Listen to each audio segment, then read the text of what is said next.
সন্তানকে জগতে ভালো লাগে না। শিবাস যখন জানতে পারলো তার জীবনের আজকে শেষ দিন,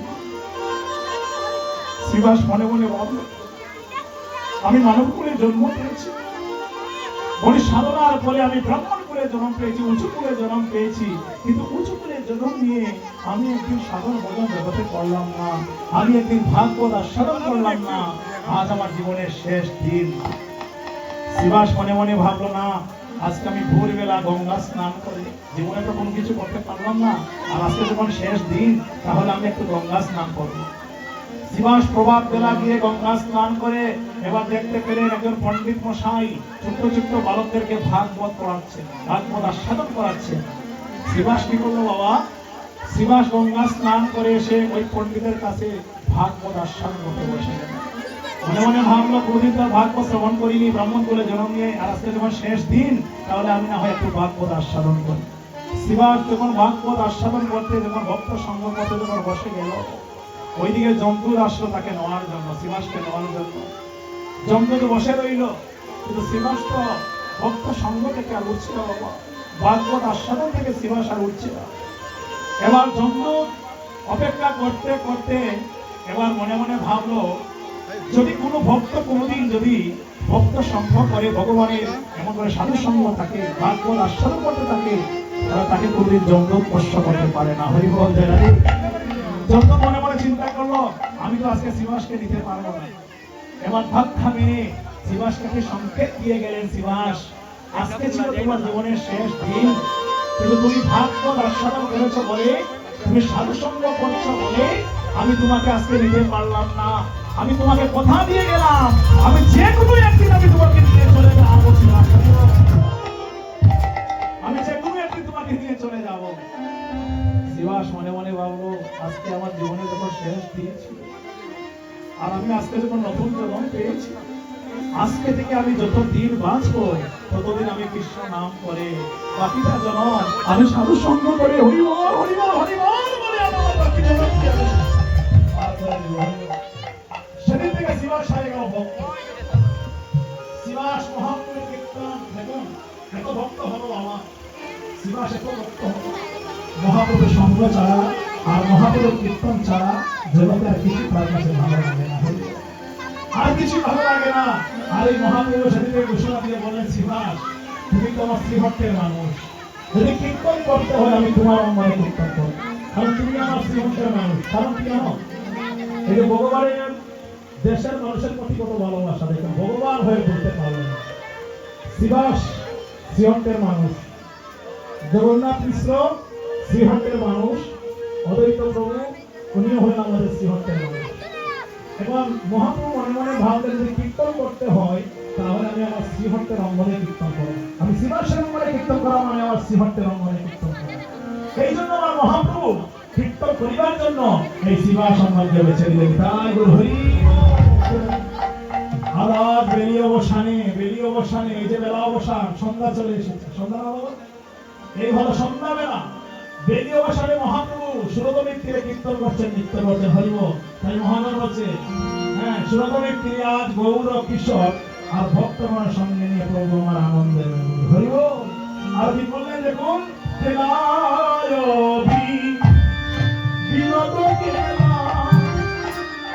আমার গোরা বলো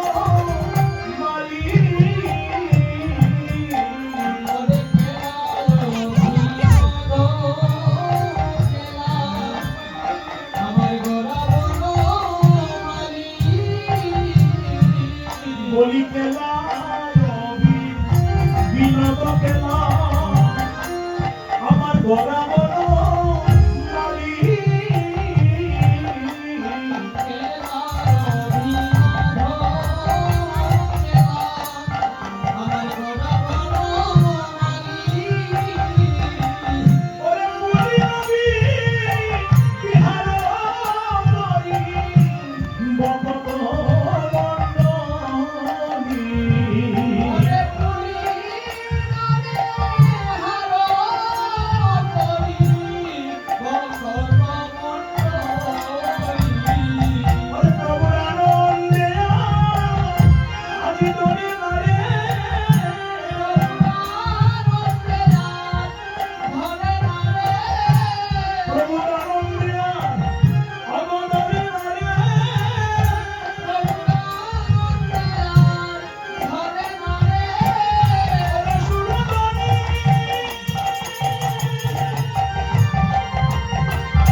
বনমালী, ভরা বনমালী বাবা।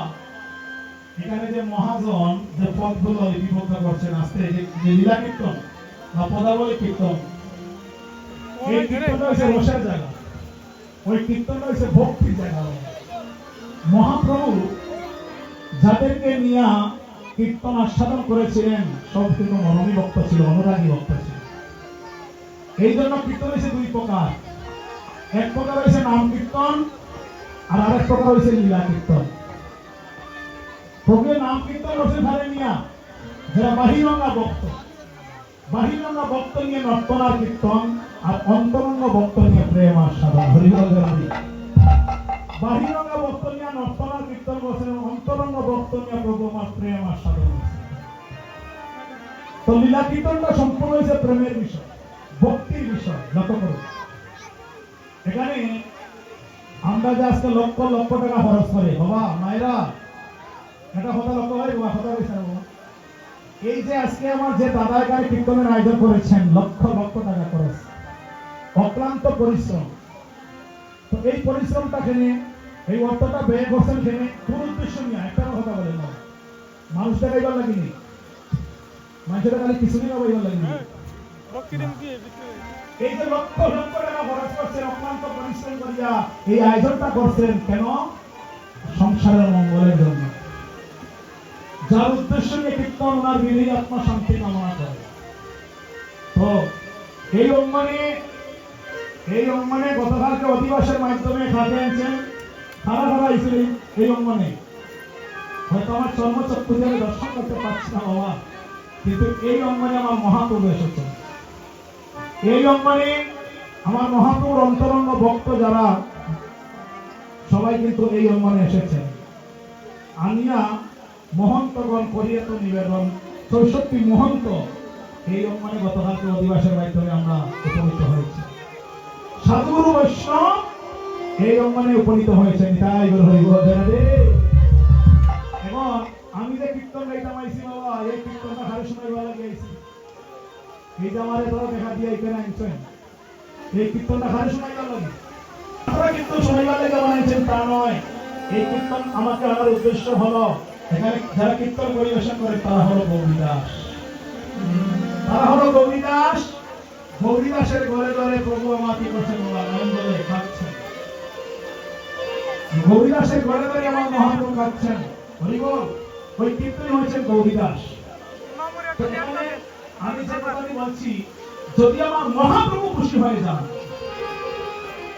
এই কীর্তনে যদি আমার মহাপ্রভু খুশি হন, তাহলে যারা যজ্ঞ আয়োজন করেছেন, লক্ষ লক্ষ টাকা খরচ করেছেন, তাদের লক্ষ টাকা খরচ করা সার্থক হয়ে যাবে। আমি কি গান গাইয়া, আমি কি ফোর গাইয়া, এগুলো কিন্তু আমার মহাপ্রভু আস্বাদন করবে। আমি কি কীর্তন গাইয়া, ওগুলো দ্বাদশ গোপাল, ৬৪ মহন্ত সবাই কিন্তু আস্বাদন করতে আছে। এই জন্য এই সিংহাসনটা একটা ব্যাস আসন। এখানে বসিয়া যদি আমরা আন কথা বলি, এখানে বসে যদি আমরা যে গানে কোনো অর্থ নাই, যে গানের কোনো অর্থ নাই, কারণ ওই গানগুলো যদি আমরা এখানে পরিবেশন করি, তাহলে আমার মহাপ্রভুর মনে বড় কষ্ট হয়ে যায়। হরিবল। আস্তে। মহাপ্রভুর মনে কষ্ট হয় বাবা, বাবা কষ্ট হয়। রসাবাস হয় যদি সিদ্ধান্ত বিরোধ সহিতে না পারে প্রভুর